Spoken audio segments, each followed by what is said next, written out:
Sekiro. I must destroy you. Each of its elements were so fun to explore and master, but they contradicted each other more than they complemented each other, which left the game feeling incohesive overall. Stealth is usually reserved for just the beginning of encounters, movement is entirely non-existent in most boss battles and mini-bosses, exploration and level combat hardly make use of Sekiro's defensive moves and counters, and the difficulty during those levels is so much easier than during bosses and mini-bosses, making the two types of combat feel like they're from entirely different games. And the reward structure is so unnecessarily restrictive to the point where most abilities are completely irrelevant, and for the moments where they are useful, they're so broken that they trivialize the game. All these conflicting ideas lead to a segmented game with no clear thematic or gameplay through line. Although I can't be too hard on Sekiro, because its variety of elements made it so surprising to play through for the first time, and its high production value and elegant design made it impossible to put down. Despite the overarching complaints I have with it, Sekiro really is amazing. My favorite part of it is probably the exploration. I love the feeling of playing an all-new game and figuring out all of its systems and secrets. There's such a unique sense of discovery and adventure that only these super long single-player games can ever really achieve for me. The atmosphere and vibe of certain areas really changes how you feel as you play the game, and this shifting of moods did a wonderful job of bookmarking my time through feudal Japan. First, it was curiosity as I explored the layered and labyrinthine Ashina outskirts, with my interest piqued by discoveries such as the genuinely terrifying Great Serpent and the intimidating yet intriguing Headless Mini-Boss, both of which worked so well because they couldn't be confronted with traditional methods, but rather forced me to think a little bit more about what to do to defeat them. Even if those methods were sometimes underwhelming, the fact that they were so different was enough to make them stand out. And there are so many more examples of moments like these that stand out for being so different, such as the sniper gauntlet, the big koi cutie, this flute man who explodes in a fog, the folding screen monkeys, and the divine dragon. Oh my lord, I love that fight! I only wish there were more experiences like this. The unique set pieces were my favorite parts of the game, hands down, because they really made me feel like I was going on an adventure. They made me excited to see what I would find next and motivated me to continue moving forward despite the lack of direction. But they seemed too infrequent to really keep the excitement of adventure flowing through the whole experience. I can't really blame this one on the game, though. I mean, how can you possibly fill a 50-hour experience to the brim with unique and impressive moments? Although they really didn't need to have such a focus on exploration in a game that already had such unique combat. If they emphasized that more and focused on that, the game could have been more distinct, but I'm getting ahead of myself. After the introductory level on Ashina Outskirts, the game opens up to multiple pathways.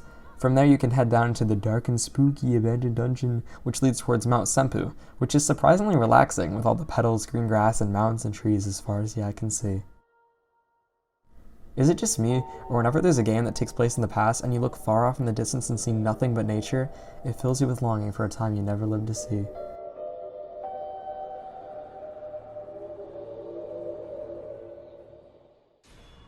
This serene landscape perfectly contrasted with the overwhelming fear I felt in most other levels, which was nice, because variety was not something I expected to see in this game.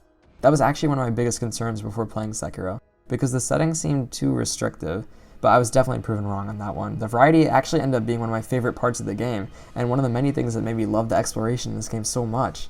I really can't describe how much of a surprise it was that the exploration of all things was the part of the game I ended up loving the most. And I think the fact that I didn't expect it to be so good is what made it so enjoyable to explore. I wasn't just discovering the contents of the world, I was also discovering how good the world was. And to continue our exploration of the world, I'll take us back to our map. From Ashina Outskirts, you can also find the bell that takes you back to the Harada Estate, or you can head up into Ashina Castle. The Harada Estate takes place in the past, and whenever games make you go back in time, those areas always have a distinct feeling to them of going where you're not supposed to be, and breaking the rules without being caught. This is perfectly expressed in the first shot you get of the area, which is really high up and far away from the main part of the level, making it feel like you're looking out on people's lives from a distance and watching them all looking into an ant farm or something. Atmosphere is really abstract and hard to describe, but Sekiro has it down to a science. Almost every level seems designed to evoke specific feelings, like the long open tunnel of howling cliffs leading to the sunken valley making me feel cold, lost, and isolated. Or the cramped crevice around the long-armed giraffe mini-boss, which made me feel really claustrophobic, or the calm before the storm secluded feeling in the Mibu village. Sekiro's large scale, juxtaposed by confined, intimate moments, created such an adventurous yet cozy atmosphere. Here. Are you offering me the sake I gave you? The diverse feelings of the world and the levels was one of my favorite parts of the game, and was able to recreate that childlike feeling of adventure, if only partially, that I haven't felt in a AAA big budget game in a long time. I know it might seem like I'm giving these areas too much credit based on abstract concepts, and I probably am, but these feelings really added to the experience as a whole and made the game feel like much more than simply levels and bosses strung together. And to continue our exploration of those levels and bosses, from Ashina Outskirts you can go to the Abandoned Dungeon, which leads towards Mount Senpu and Ashina Depths. You can find the bell that takes you to the Harada Estate, or you can head up into Ashina Castle. And from Ashina Castle, you can head back to the tutorial area in the reservoir. If you see the window, you can go up to the top of the tower to progress in the main story, or if you miss the window, or just run past it, you can head past the rooftops and into the Sunken Valley, which leads towards Ashina Depths. And Ashina Depths leads towards Amiibo Village, which helps you progress in Kuro's quest to acquire the missing MacGuffins, that, when combined, transport you to the final level, Fountainhead Palace. The game is so non-linear that you can get almost all the items Kuro needs before he even asks for them, which is what I did when I ran past a very particular window on my first playthrough. In the beginning of the game, your only goal is to find Kuro, and on my first playthrough, it felt ridiculous that I'd been searching for so long without making any real progress on my goal. I didn't feel like a samurai with a duty, I just felt like some guy running around like a lunatic clashing swords for the sake of it. But on my second playthrough, since I knew where Kuro was, the pacing of the game felt a lot better because I found him when I was actually supposed to, by following the flashback remnants he left behind instead of going literally everywhere else. Although Kuro's location wasn't necessarily hard to find, it was still kinda easy to miss. Clearly, since I missed it. I mean, come on, this window is the only way to find Kuro? I know he's supposed to be hidden, but this isn't even hidden, it's just a window. If they really wanted to hide Kuro, wouldn't they want to go deep underground or something? Who am I to judge Genichiro? His strategy of hiding in plain sight clearly worked. On my first playthrough, I only found this window when looking for prosthetic upgrades really late into the game. I had basically completed everything I possibly could before beating Genichiro, which really separated Sekiro's story from its exploration for me, because all the game's story was so condensed into the end as I waded through tons of dialogue that had built up while I was finding tons of quest items before I was supposed to. Even those experiential, adventurous moments that I raved about before were pretty absent for this part of the game as well, since most of them were part of the main path that I missed. The best way I can explain it is that the game just felt barren for 20 or 30 hours. No story, no set pieces, no life, just a sprawling map of monsters and levels, which is why the exploration was the saving grace. It was the only thing that was there to keep me going when nothing else could. All because I ran past a window. I'm not alone in missing this window either. I made a straw poll on the Sekiro subreddit, and 32% of people said they missed it at first too, which is the minority, but I mean, 32% is a large portion of people to outright miss a main progression path, especially one that's so close to the beginning of the game.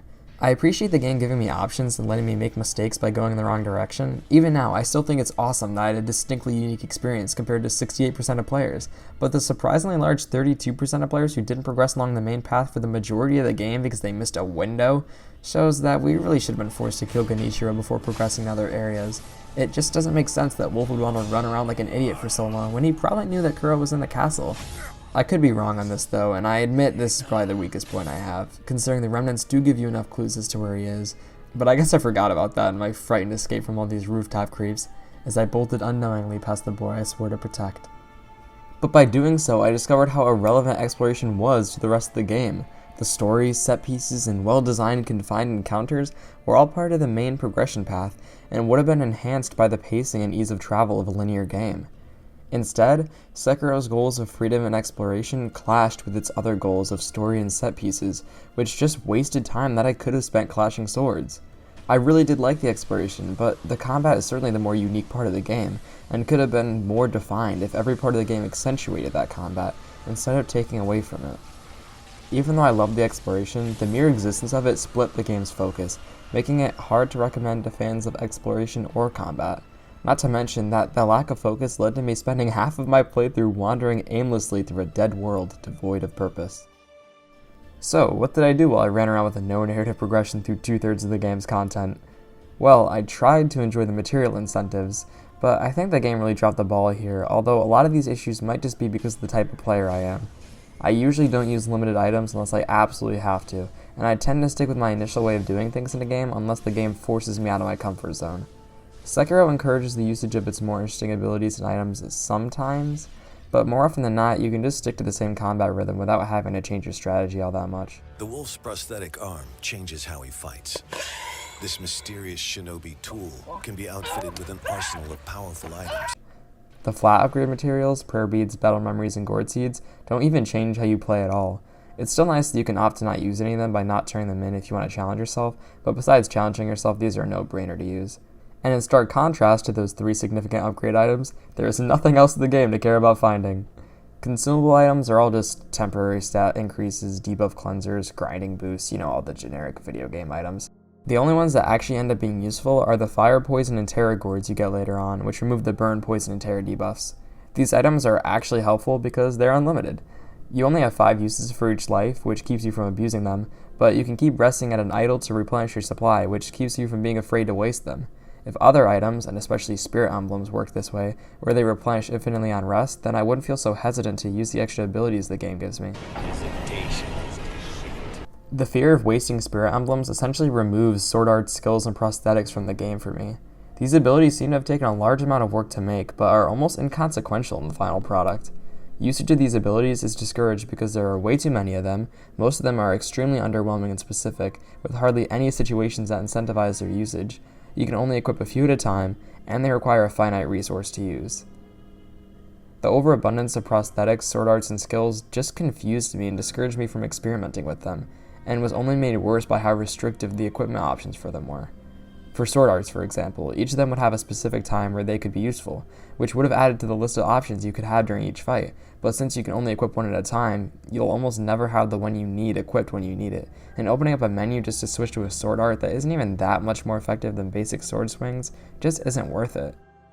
They could have made it so you can swap through sword arts like you can with prosthetics. This way I could swap to the Nightjar Slash when I need to close the gap on long-range enemies, and swap back to the Whirlwind Slash when I see a group of enemies bunched together, and then use Ichimonji when I want to take out a strong isolated enemy. Instead, it just ended up not being worth the hassle to try to take advantage of all these potential options. And this clip where you can see me doing each of them back to back, this I just made for the video. Like, you would never play the game like this. If you do, I'm sorry. I don't know what's wrong with you. However, more than ability saturation, overly specific and weak functionality, and poor equipment features, the biggest problem with these abilities was the threat of wasting my precious spirit emblems. All of the really cool sword arts and ninjutsu abilities that might actually be useful are completely squandered by their absurdly expensive spirit emblem prices. In reality, I had a surplus of these things, but like I established before, I'm always afraid to use finite resources unless absolutely necessary. It might be my fault for being too scared to use spirit emblems, but let's say someone does use their abilities and prosthetics a lot, and then they run out. Are they just supposed to grind now? I'm sure that would make them think twice about trying to have fun again. So what's the point of holding these interesting abilities for ransom at the hands of a finite resource? I would argue that there is no point. Despite all these limitations, the game still could have made use of all the abilities on offer by creating scenarios that they're helpful in. There are a few examples of scenarios like this in the game, but they can be hard to discover without resorting to the wiki, and in my opinion these instances are far too infrequent to really make good use of the game's surprisingly interesting and diverse ability roster. These abilities spend the majority of the game being completely useless, and then suddenly you would find out that using High Monk completely trivializes the final boss or something like that, and it would just feel like cheating instead of strategic. When talking about the game's prosthetics, Kelpie described the feeling pretty well. I didn't like the combat as much. Like, I don't like sitting there and parrying and then you just one-hit the fucker. I'd rather like it be a little more drawn out, I guess. I don't know. I can kind of agree with that, because it just kind of feels like you're doing the same thing over and over again sometimes. Exactly. But that's kind of how Dark Souls is too, if you think about it. It's really just dodge, dodge, attack, dodge, dodge, attack. But Dark Souls gives you more options. Like, you can do like tons of different weapons and playstyles and stuff. Yeah, and that might be it too. Like the Shinobi prosthetic arm may not have just like done it for me. I don't know. Yeah, that thing might as well have not even been in the game. It's so useless, honestly. Yep. The only thing that's like even good is the grappling hook. Yep. It feels like they just really kind of count. added it to like make it so there's like somewhat more depth to collecting items or something. Yeah. Because like it really just didn't feel helpful. Yeah, there's some that are good. Sometimes they felt cheap. It was either they felt helpful or like, well, this is stupid. The only times I can remember using prosthetics are the shuriken against Lady Butterfly and against the snipers who surrounded this beefy samurai guy in Ashina Castle, the axe on shield enemies, and the flame umbrella and malcontent whistle against Demon of Hatred. I never used a skill besides Makiri, and I never intentionally ow. I just hit my wrist on the desk. I never used a skill besides Makiri, and I never intentionally used a sword art besides High Monk against Ishin, which I only figured out by looking on Fextra Life. this is why I saw your mother crying in her bedroom. And I said, what's wrong? And she said, I'm crying because I wish my child had your genes. And I said, it's funny, I just talked to your child and they told me the same thing. Later that night, I went and got a Ouija board. And who did I talk to? I talked to your father's dead honor. Your father's honor is dead because you got on Fextra Life to try and look up how to cheese bosses. I'll tell you what we can and can't do. What we can't do is bring back your father's honor. It's dead forever. What we can do is make me your new Sekiro daddy. The lack of focus in the game's reward structure leads to the same issues as the clash between exploration and combat. The game pulls itself in too many directions and struggles to find the right balance of grinding, RPG elements, leveling, customization, and challenge, and by trying to apply itself in so many places at once, it ends up failing at all of them. I seriously think the game would have been better without all these abilities, because like the exploration, the ability spam and currency management take away from the game's unique style of combat. However, most of the issues with the reward structure seem to vanish on my second playthrough. A second playthrough actually improved a lot of parts of the game. I felt more inclined to use the abilities the game gave me because I knew I would have enough spirit emblems to experiment, since I wouldn't be dying as much. Exploration was surprisingly still enjoyable too, because there were so many things I had missed and so much complexity to the levels that they weren't easy to sprint through or memorize for my first run, so it almost felt like I was exploring them for the first time all over again. It was also awesome to see how much I'd improved and how much more I could still improve in exploration and in combat. And I enjoyed the soundtrack a lot more because I was able to focus on it more because I wasn't getting my ass kicked as much as before. The Great Shinobi track reminds me of some game from my childhood, but I can't remember what.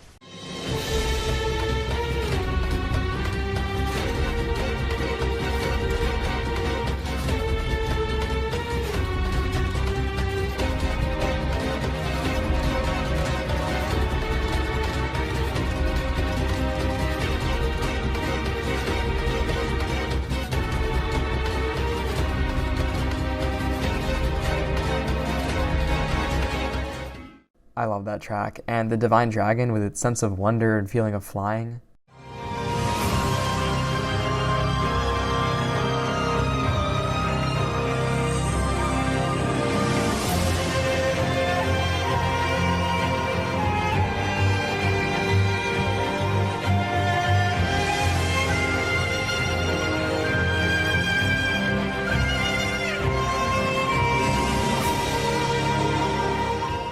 The epic Jyobu Marasaka Oniwa!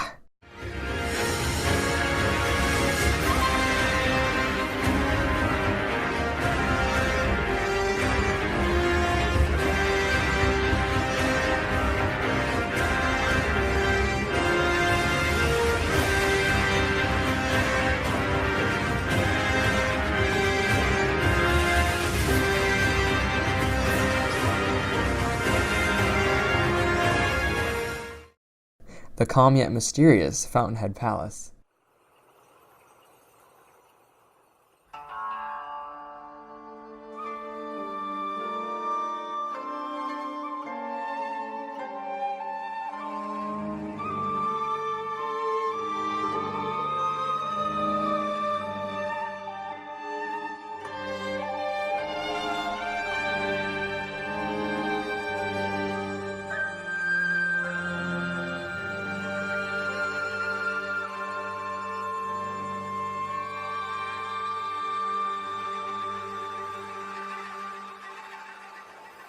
The weaving, bombarding melody of Corrupted Monk, which perfectly emphasizes her rhythmic beatings.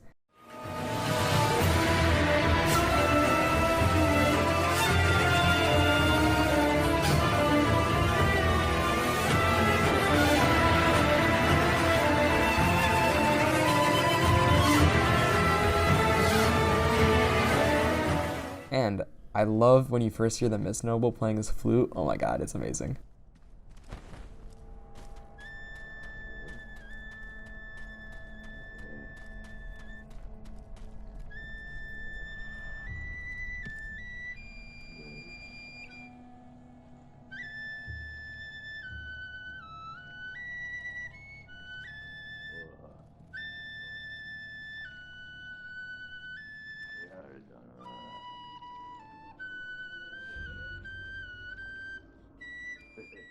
Besides the first few mini-bosses, the hardest fights in Sekiro were the final few, where you have no incentive at all to kill them except to prove that you can do it, which perfectly fits in with the character of a samurai who must fulfill his duty. What made me keep coming back again and again to try to kill the final boss was the goal I set for myself to beat the game, much like how a samurai must follow through with their duty. Sekiro can get really frustrating, but in the end, that struggle is what makes it such a rush to finally beat it. And Sekiro has made me scream, yell, slam my fists on my desk, hurt my wrist from holding the block button so hard, I broke a plastic cup, I gave up multiple times, and I feel like an absolute god when I finally overcome the boss that gave me so much trouble. Sure, those extra moves, permanent health increases, and progression of the plot are all really nice, but the sense of accomplishment is what I really think you're playing the game for. The swell of emotions that envelop you in some of these fights are quite honestly insane. When I finally beat the final boss, my heart was actually beating extremely fast. I thought the AED in my chest was going to give me a corrective shock for sure. Suddenly, the themes of obsession and cycles are starting to make sense. You try each fight again and again and replay the game in cycles, just like how the sculptor never stops carving Buddhas. Almost every other character is dedicated to a job or a duty too, like the memorial mob who are so dedicated to getting offerings that they went insane, the vendor in the temple who works even when he's dying, Genichiro who is willing to kidnap a kid to help his country win a war, or Sekiro's father who faked his own death and was willing to kill his own son to become immortal, or Sekiro who is willing to stop at nothing to save Kuro. Well, I guess that depends on how far the player is willing to go. Just like these characters, I felt like an addict, pushing through all the pain just to have that adrenaline rush and that brief dose of dopamine when I finally beat a hard boss or something. And that can get very depressing and demoralizing when you constantly fail and feel like you're making no progress. Which is probably what made people debate about wanting an easy mode so badly. The conversation of easy modes can be interesting, but there's no one-size-fits-all solution for every game. It's not like developers are going to go back and add or remove easy modes because of a Kotaku article. I'm personally more interested in the jokes that come from the easy mode debate, like the angry tweet in response to the article about a guy who beat Sekiro with cheats, which was so unnecessarily serious that it became a meme. You cheated not only the game, but yourself. Or stories of people overreacting because of how hard the game is, like this YouTube comment where someone said they flailed their bodies so hard when they died in Sekiro that their Apple Watch said it would call 911 if they could confirm that they were alive. Or this guy who ran around the house with so much excitement when they beat the final boss that they slipped and hit their mouth at a sink. Overall, Sekiro's challenge forced me to reevaluate how I played and encouraged me to fully master the gameplay by the time the credits rolled, and there certainly is a lot of gameplay to master. I'm going to split the gameplay into 3 main segments: combat, stealth, and movement. First, let's talk about combat. Even though I think it gets outshined by the exploration, the combat in Sekiro is still really good. The game forces you to attack and deflect relentlessly to keep up with the pace of your opponent's posture bar regeneration. Pace of your opponent's posture bar regeneration. Sorry. Because if you fill it up all the way, then they're vulnerable to a big boy attack, which takes off one of their health bars. And while fighting relentlessly is the best way to break an enemy's posture, spamming attacks can trigger the longer animation spin move, which leaves you open for much longer than just deliberately attacking once or twice when you see an opening. And spamming parries shortens the window that a parry is successful in, making them harder to pull off. These small details force you to balance precision and speed, instead of just being mindlessly aggressive. This balance can be really hard to achieve though, considering how good your timing has to be, and how many decisions you have to make at any given moment. The game gives you a lot of options to decide between, even when you don't use any prosthetics, items, or skills. You can press attack, hold attack, block, parry, dodge in multiple directions, jump, Mikiri, and run. Mikiri is a skill, but it's so essential that I'm just going to lump it in with the rest. Now, all these options are great, but they wouldn't be interesting if the decision to use each of them was easy. But when an enemy attacks, there are always different ways that you should respond based on what attack they use. When they're thrusting, you can Mikiri, block or parry, or dodge to the side. When they're sweeping, you can block or parry, dodge back or through, or jump, and if you jump, you can jump again to bounce on their head to damage their posture. But if it's a sweeping attack with a red warning, then you can't block it, but successfully jumping on their head deals way more posture damage than usual. There's almost always a high-risk, high-reward option like Mikiri or jumping on enemies' heads. These are not usually that much harder to pull off compared to regular parrying, but they take a bit of extra thought and awareness to notice when to use, which often makes hesitation your biggest enemy. Hesitation is the fleet. As for the movement, the game is super lenient, with how you can climb walls very easily, grab ledges while falling, grappling hook everywhere, and jump around during battles. You can move so quickly, but the levels are dense and complicated enough that you can't just zip through them, even with your unlimited stamina. Just like with combat, movement can be organized into a list of abilities. There's walking, sprinting, crouching, sliding, jumping, wall grabbing, wall climbing, wall hugging, a lot of wall stuff, swimming, shimmying, and of course the grappling hook. The long list of options, just like in combat, means you can always navigate the world the way you want to, and allows for a lot more interesting exploration with more distinct level structures and harder to find secrets. While the game can be overwhelming in its difficulty and fear factor, it feels so gratifying to fly through the levels gracefully and effortlessly, like the Monk Forest, or the Long Monkey Swap, or the Ashina Rooftops, or any level really. They're all really well designed to incorporate movement constantly into combat against each level's enemies, especially with how much freedom they give you to approach encounters from various directions and plan stealth routes through them. Movement ties in well with the stealth, since each of your movement abilities allows you to sneak around and get behind people into as many of those precious one-hit kill spots as possible. You can get stealth kills from behind, above, around corners, and beneath people, although you'll mainly use plunging attacks and backstabs. Abilities like the Ninjutsu Smoke Cloud and Divine Abduction prosthetic really help you keep a stealth tree going even after you get caught by nearby enemies, and the levels are designed to give you a decent amount of stealth opportunities without diluting the combat with too much stealth. The stealth system is pretty basic, but so is combat against fodder enemies. They work decently well in giving you plenty of options to approach every encounter with, although combat against basic enemies is so easy that it's not really even worth all the waiting to use stealth most of the time. While movement and stealth inherently blend together, and combat and stealth combine decently well with smart ability usage, combat and movement, however, seem disappointingly segmented. During levels, you're able to move about through groups of enemies and have some freedom there, but during bosses and mini-bosses, where it really counts because they're so hard and you'll be spending a lot of time there, movement is almost non-existent, as you and your opponent just stand still and bang swords together. This is fine for some fights, but with such fun and versatile movement capabilities, it's a shame that few fights actually take advantage of them. The perfect example of this is how rarely the grappling hook is used in boss fights. It's only used in 6 fights in the whole game, and when it is, it's incredibly underwhelming for the most part. There's the trees during the ape fight, which didn't really seem to help avoid his attacks any more than just running. There's moments against Gyobu and Demon of Hatred where you can use the hook to pull yourself towards them, which is more of a convenience than an interesting gameplay challenge. Then there's the grappling hook path in the trees that lets you get stealth hits on the Corrupted Monk, which is kinda neat, but you can't really use the grappling hook to fight her because you're just gonna get hit. Then there's the folding screen monkey fight, which at its best can feel like a fun pursuit with the grappling hook and movement abilities, even though most of the time you're just running around trying to find the monkeys in the first place. But that's more so criticism of the fight, or more so just me not knowing how to do the fight that well. This is not a criticism of its movement implementation, which is actually really good and probably the best in the game. It feels really fun to chase these monkeys around and try to get them to different places where they'll be vulnerable.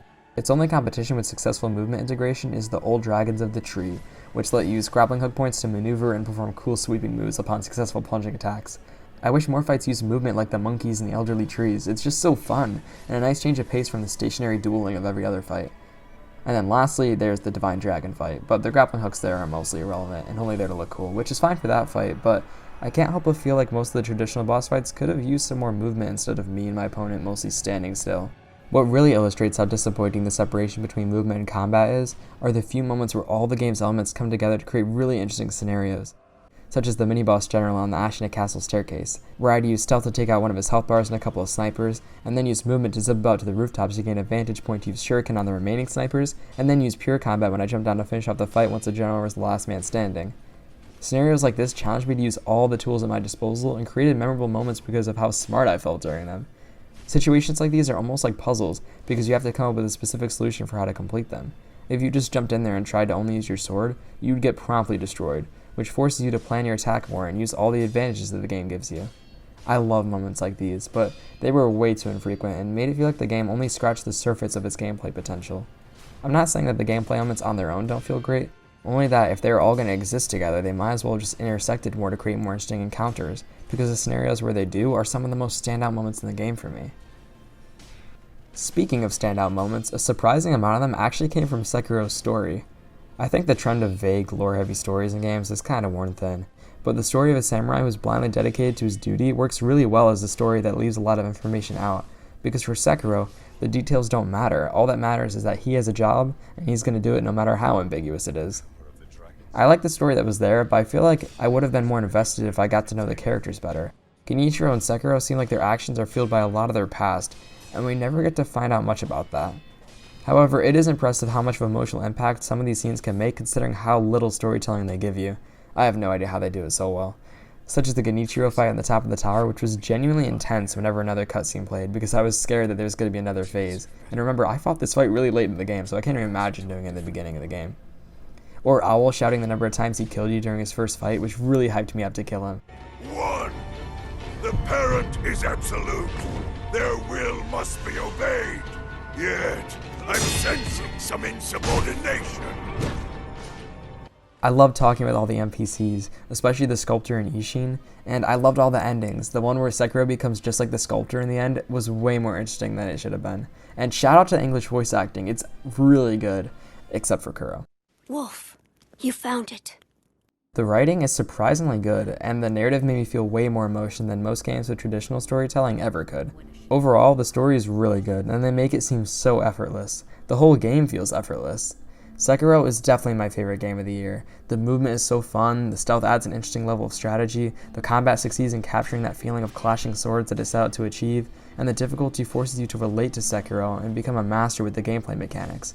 And while the various skills, sword arts, and prosthetics saw little use on my first playthrough, they were fun to try on my second run once I understood the gameplay enough to experiment more.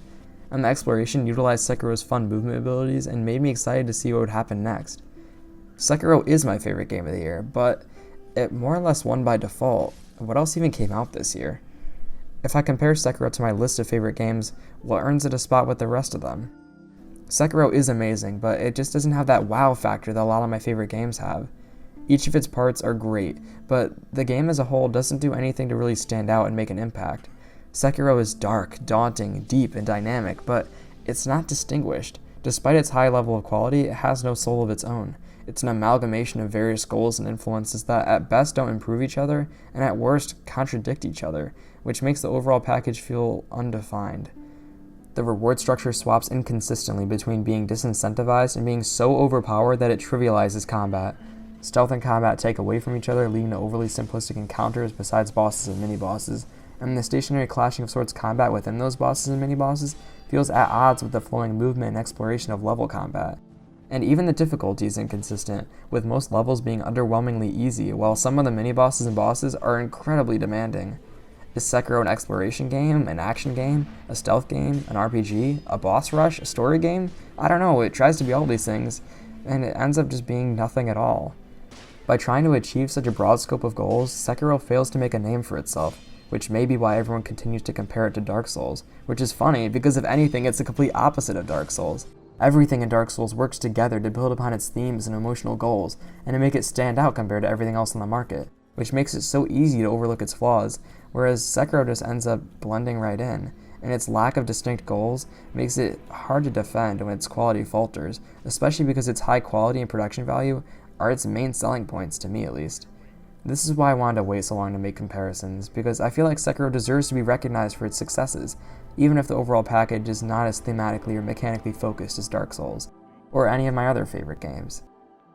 I know it's stupid to correlate insignificant changes to a larger design shift, but the loading screens that were once dark and filled with lore text and mysterious items in previous From Software games are now promo screenshots with tutorial messages. Kinda says it all.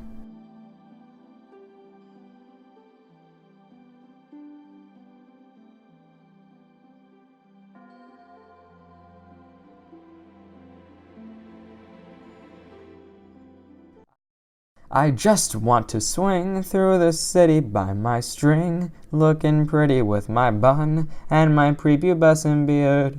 I just want to sit by the fire, oh so blue, thinking about all the things I'd do for you.